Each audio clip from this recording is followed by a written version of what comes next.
Hello and welcome to Enchantment of Eternity's review for Friday's Child, which is episode 3 of season 2 of Star Trek The Original Series. This video is a part of a series of videos where I review episodes of Star Trek The Original Series one episode at a time. In this video I will cover the episode of Friday's Child.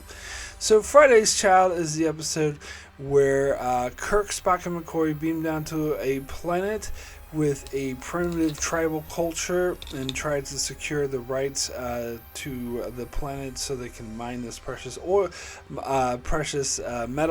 But the Klingons had already beat them to it, and they're already there, and the two of them argue over who should get the rights, and they become entwined in a inner tribal civil war, which ends with the leader who supported the Federation and Kirk being killed, and the leader who supports the Klingons taking over. So Kirk and Spock McCoy hide with the widow who is pregnant with the deceased leader's child, and hide up in the mountains until they can prove that the Klingon is untrustworthy when he starts killing off the members of the tribe. And so the leader who wrongly chose the Klingon sacrifices himself in order to kill the Klingon, and then Kirk, Spock, and McCoy can return in peace, and the child that was saved, that McCoy delivered,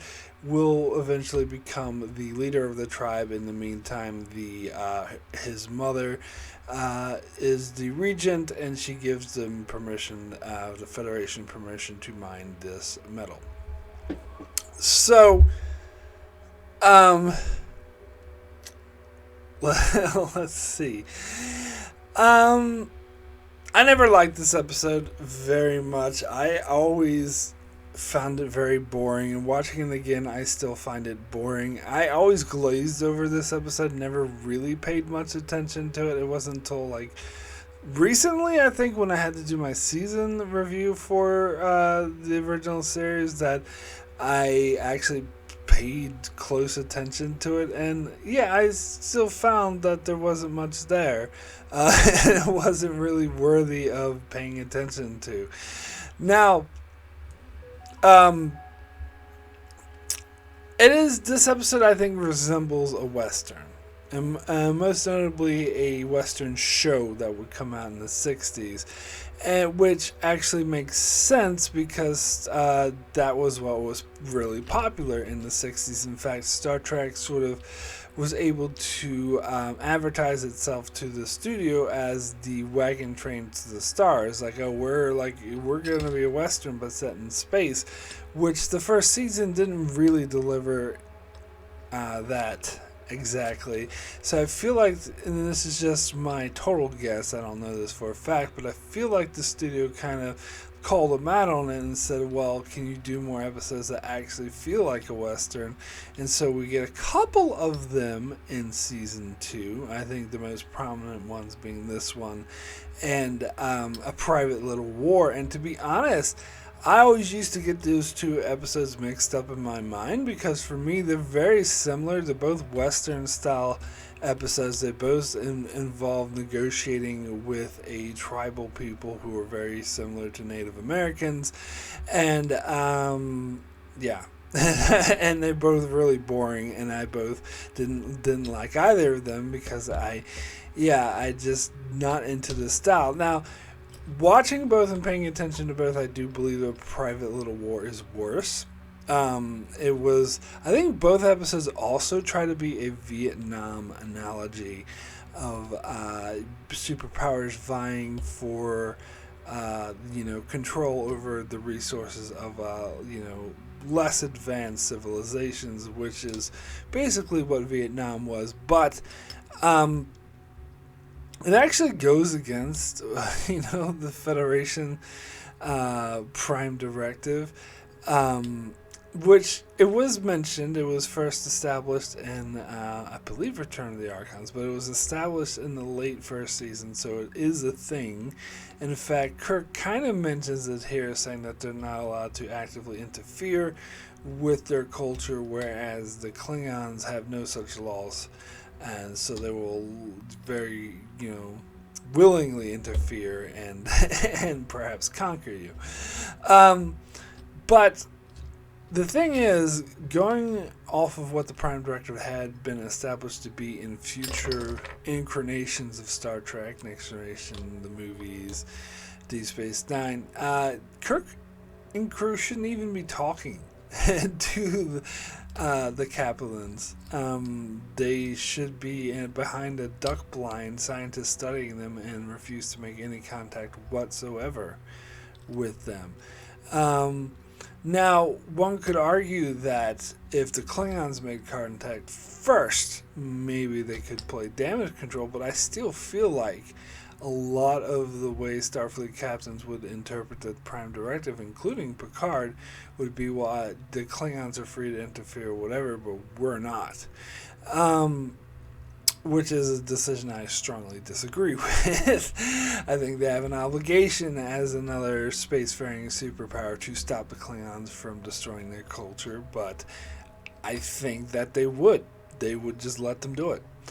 But besides all that, the point is they went to this planet before they even knew the Klingons were there. And more to the point, McCoy had spent a long time there as well, and he was already familiar with the culture, so that was definitely before the Klingons showed up. So they were interacting with this. It's not just pre-warp; it's pre-industrial age. It's a very, very, very less advanced civilization, which would be a huge, gigantic no-no in later incarnations of Trek. But the thing is, and I know why they do it, because they want to do, they want to do Western, they want to have Native American stand-ins, and also they want to do a Vietnam War analogy, and that, and of course, in present day 60s and even present day today, more advanced civilizations have no qualms with interfering with less advanced civilizations, which is what the Prime Directive, the intention of it, envisioned by Roddenberry in Star Trek, was meant to correct, because he could see the folly. So the whole thing of the Prime Directive was kind of like to not have another Vietnam War or any other such situations where less advanced civilizations end up destroying themselves or die off from disease or whatever it may be. That it's just better that more advanced civilizations leave them the fuck alone. and that's why I do agree with the Prime Directive. I know there's a lot of it's been controversial a lot in the Star Trek fandom as of recent, I mean within the last decade or two. Stuff I never really heard about much when I was, in the 80s or 90s, but then again, the internet wasn't that prevalent back then. But it's become, it's something that a lot of people really hate the Prime Directive. To be fair, some people are just against some of the more, strict uses of the Prime Directive, which I agree with. Although I'm actually, in a lot of these controversial cases, I'm more willing to side with Starfleet with the Prime Directive. The one case that I absolutely wouldn't is was it called Homeward in TNG, where Picard lets an entire world die, because what's the use of non-interference if they're all going to be wiped out anyway? I suppose they could say in the larger, if they save the alien race, then that could hundreds of thousands of years affect the spatial region or whatever, but that's just guesswork. In that case is if they're all gonna die anyway, yes, interfere. And that's why I would want them to interfere if the Klingons or someone else were trying to mess with them. I would want them to interfere to stop them, and I don't think Picard would, especially as he was betrayed in TNG. Now, Janeway and Sisko are another ball of wax. Because Sisko, DS9 never really dealt much with the Prime Directive, so it's hard to say exactly how Sisko would interact, but I get the impression that he would be more on my side, where he'd be more willing to, he would agree that's a good thing and to leave civilizations alone, unless they were at risk of being interfered with, and I don't think he would have any qualms in doing so, but that's just my total guess. Maybe other people have different opinions on that, but I think Janeway definitely has been shown to throw the Prime Directive out the window when in dire situations. Like for the most, well, all right, there was it's hard to say with Janeway because her portrayal was so inconsistent throughout the years. Because in the early Voyager, she was willing to let that time travel one. She was willing to let them die until she found out that they themselves, that Voyager, was the cause of it, and then she interfered because she realized they caused it in the first place. But before that, she was totally willing to let people die and kept lecturing Tom Paris about the Prime Directive. But the later incarnations of Janeway she seemed more willing to bend the rules. So I'm sort of going off of more of the later portrayal of her. But whatever. Kind of really getting off on a far-flung tangent here. But you know what? A lot of people may say, well, it's silly to compare it to later Trek because that came out after this, and so you should judge it on the merits of this one episode and what it was like, what came before it, not what became after, which is fair enough. It's just hard for me, especially as a longtime Star Trek fan who watches a lot of Star Trek and analyzes it, it's just an instinct in my back of my head that's like, this isn't right. They shouldn't be talking to these people. But, that is actually a fair statement that they hadn't established this yet. The franchise was still young. Even the show itself was still young at this stage. They had established a Prime Directive, but not firmly, and so they were trying to imply this was in the realm of the Prime Directive. So I'm willing to let that part of it go, but it's still a boring episode that tries too much to be like a Western. I really couldn't get into this, and the Capellans, or whatever they're called, or Capellans, or whatever they're called, they have some traits of Mongolians, as some people have pointed out, in some other cultures, but they're too much. They're obviously trying to be like a Native American portrayal, like in Westerns. It's just, an episode just tries to be way too much like a Western, especially how Kirk, Spock, and McCoy have to run off in the desert and hide, and they hide in the rocks, and then they do the fighting. It's very Western-esque, and if you're not aware, don't like Westerns, especially the Western shows of the 60s. I just find, in this one episode in particular, I find really boring. Now, a couple other things that bother me about this episode: the Klingons. I talked about this before. The Klingons' portrayal in season 2 was inconsistent. They kind of they're presenting them as a generic evil bad guy and weren't. I just watched a Steve Shives video where he said that was a good thing. I love Steve Shives and I agree with him in so much, but his whole vision of canon is. I'm not a canon hawk. Especially when it comes to the newer shows. And I've often said I'm okay with the retcons as long as they work to tell better stories. But world building to me is a very important thing, and it's obviously not to him and maybe some other people, and that's fine. That's their opinion. But world building is why I love Star Trek. It's why I love any popular franchises, because it's not just a individual story. It's that it creates a whole universe, a whole world that I can enjoy. And I can forgive them for being inconsistent in the second season, because after all, the Klingons only appeared in one episode at this stage. But I think it would have been better had they stayed consistent. It seems more of like lazy writing. So for me, because Steve Shives often talks about, whatever good writing is, if it tells a good story, I'm good with. But for me, when they are blatantly inconsistent with something, typical thing of world building, unless it leads to a great story, which it totally doesn't here, or in the second season, then it's bad writing. And as I'm not going to say a writer, I'm not a writer, but as someone who dabbled in, studied writing, I recognize that as lazy writing.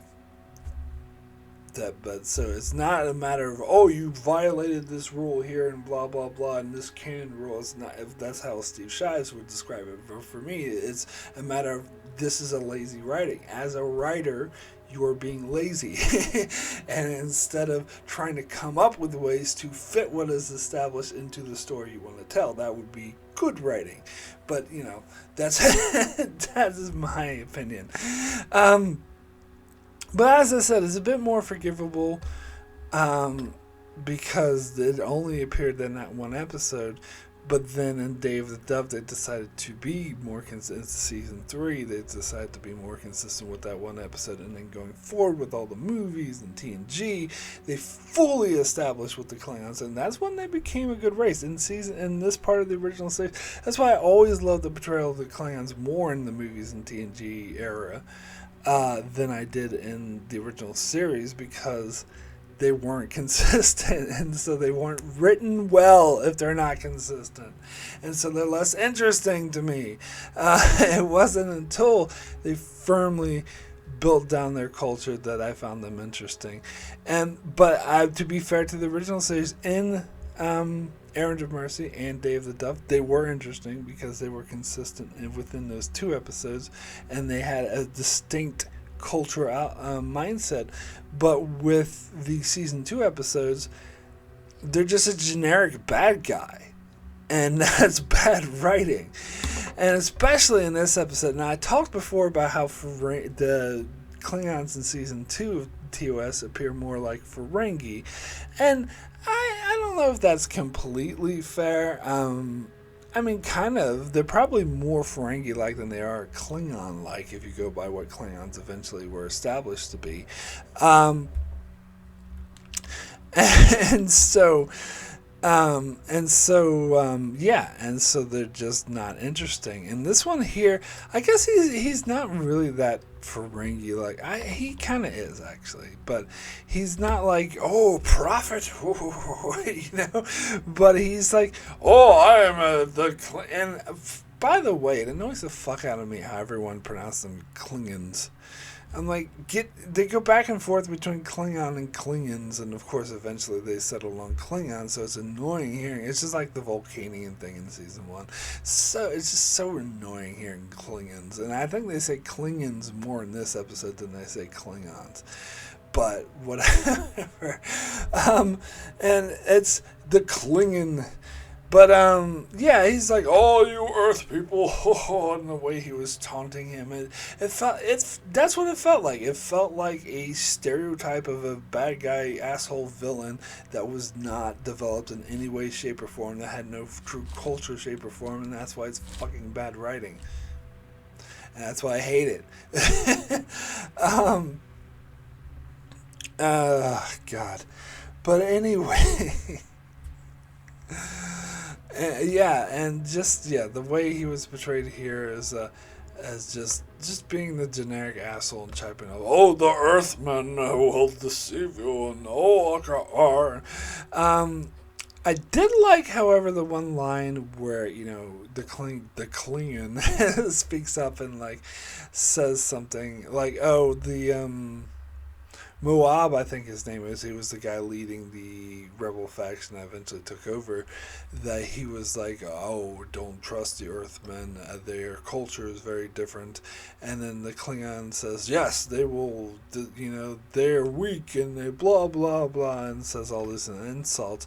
And I love, actually, McCoy's response. McCoy's like, I hear and understand Moab. He is correct. We do have a different culture. But the Klingon, I do not hear him. I refuse to listen to his words, because McCoy was familiar with the culture and knew exactly how to insult the Klingon most to the captains, and I thought that was actually a great scene. and I think Kirk or someone explained, or McCoy actually, I think it explained to Kirk that he just called him a liar, which apparently their culture values truth above all else, which I don't see how that's true when that Moab guy planned a coup behind the leader's back. That didn't seem too truthful to me. But, I mean, he was kind of upfront with how he didn't like his decision, but still. didn't say, hey, guess what? We're going to attack you and try to kill you at this certain time. But anyway, so how truthful are they? That's what I want to know. But anyway, I did really like that scene where when he did say that. But now let me get into the whole thing with I can't even remember her name, the woman who was the wife of Akar, and after Akar was killed, she's like, kill me, whatever. But eventually she agrees to run off with McCoy, Spock, and Kirk. And the whole time she's being like, it's a rule that they're not allowed, no one's allowed to touch the wife of an Akar. And McCoy has to touch, her to do medical examinations and whatnot. And Spock wants to help her or whatever, but she refuses help. Now, this is kind of where the episode loses me. So, hey kids, here's a special PSA, special announcement that this episode would like you kiddies to learn. If, especially you young men, you young boys out there, if there's a woman that you're trying to touch and you want to touch and she's not going to let you touch her, smack her. Then she'll do whatever you say and she'll fall in love with you. That is the special message for today, kids. This is what this episode is telling you. Hey kids! Of course I'm being facetious, and of course I don't endorse that at all, but I think this episode kind of does. Now, to be fair, I can hear all the complaints coming up. It's not as simple as that. Like, McCoy isn't trying to grope her. He is trying to do a medical exam, and he is trying to help her, and she's refusing his help as a professional. But I still have an issue with the fact that he just, smacks her, and after he smacks her, she's willing to just cooperate and kind of falls in love with him, as kind of implied as well. And even though he keeps rejecting that. Now, you could say it's a cultural thing because it's their culture is to respect strength and whatnot, but I still don't like it. I still don't think it's a good message for the kiddies. I still don't like it. I don't like it. And the whole interactions between her and McCoy, I just think were dumb. Like the scenes when she was trying to give birth and McCoy's like, say to yourself, the child is mine. The child is mine. She's like, yes, the child is yours. He's like, no. Like that stuff, I just don't care. I think it was dumb. And especially at the end when she named him Leonard James Akar, and McCoy was doing that bullshit. He was going, coochie, coo. I'm like, God damn it. It's in the 60s, but that's so dumb. And and at the end, when I always talked about how I hate these stupid asides to have at the end, these comedic asides, and this one was just frustrating with McCoy and Spock being like, oh, Leonard James, what a great name. Wouldn't you say Leonard? Yes, James. I'm actually with Spock. It's like, you guys just shut the fuck up. Oh, Jesus. Anyway. And then, so the whole, fighting sequence with them hiding in the... Ooh, I just found it so boring. I'm just not into these Western things at all. And I don't know, it's like in the Klingon, the way he turns on them and starts, shooting killing, vaporizing the people.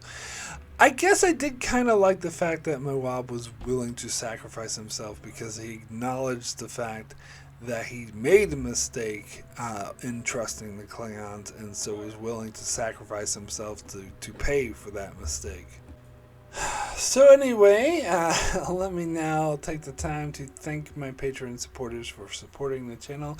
It is very much appreciated, and of course I would like to give you a shout out as a thanks. There's Anthony D. Benedictus, Ricky, Matty Jester, Joel Lavals, Brian A., Alessandro Migalicio, Norman Buckwald, Stephen Kennedy, Brenton Berg, Allison Fordyce, and Brandon Neal House. Thank you all so very much for your support. Very much appreciated. So now, speaking of patrons, we'll get into a couple of comments that a couple of patrons left for this episode. First comment is from Ricky. that says, "This episode is what I think of season 2 of TOS. A lot of mediocrity in it. This episode is boring. I'm not invested with these aliens in this episode. The woman that Dr. McCoy is taking care of is very annoying, and to top it off, this is the first time the Klingons act like Ferengis instead of the amazing portrayal from Errand of Mercy. At the same time, it's not exactly a terrible episode, but a very mediocre, so my rating is a 5 out of 10. Yeah, no, that's actually a good point, and something I should hammer home more about how, and I talked about this in other videos, how I don't like season 2 actually might be my least favorite season of TOS. I actually like season 3 a bit more than most people do. It's hard to say because season 3 definitely has more terrible episodes, but season 2 has way too many mediocre and boring and low grade episodes. And I think that's definitely in too many episodes where they try to be like a Western or related to 20th century, whatever. I definitely, easily say season 1 is the best, even though it does have some horrible episodes like Charlie X and Mud's Women, but it still has still overall a better season. I'm actually surprised when I heard another YouTuber talk about how season 2 was clearly everyone agreed season 2 was the best season. I'm like, who agrees? I don't. I think it might be the worst, but it's just my opinion. But anyway, next comment is from Brandon Neal Howells. Friday's Child, and we're back to Planet Vasquez Rocks again, which this episode is home to the Capulins, a tribal society who love dressing up in tasseled blankets and silly headgear. Kirk, Spock, and McCoy, who had visited the planet a few years earlier, are negotiating for permission to mine some kind of rare ore, but they find a very Ferengi-acting Klingon has arrived before them on the same mission. I have a soft spot for this episode. I love the Capellian clothing and their throwing knives, which remind me of frisbees. The culture is midway between the Mongols and the First Nations on the American continent, to my way of thinking. Of course, the tribal leader is killed during a coup, so his pregnant widow hides out in the caves, but I don't understand why she hates her child. Was she a trophy taken in war and raped by the Ta'ir? I enjoyed Kirk and Spock fighting with homemade weapons. That's fun. I'm still not sure why the Capellians allow Ellen to become a regent for the Ta'ir's son, as women don't seem to have much standing in that society.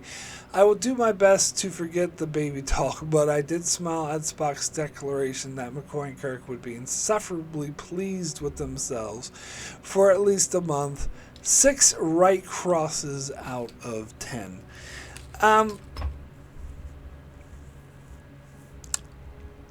Yeah, I don't think, as far as why she hated her child, I don't think it was because like she was a trophy or she like hated her husband. I took that, it's just my opinion, my read from the episode, I took that as more of the fact that her husband was dead means she had no standing in her society, and so because the child was the child of a dead man, who was not disgraced because the tribe was led by a different person who killed him, that the child was more of a dishonor to her.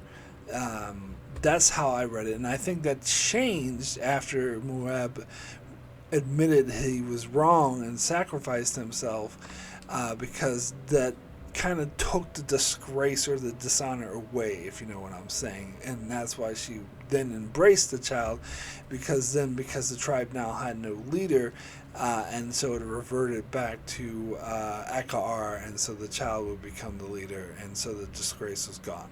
I think that is more of it's more of a cultural thing, is how I took it. But, I could be wrong. That's just my interpretation of that.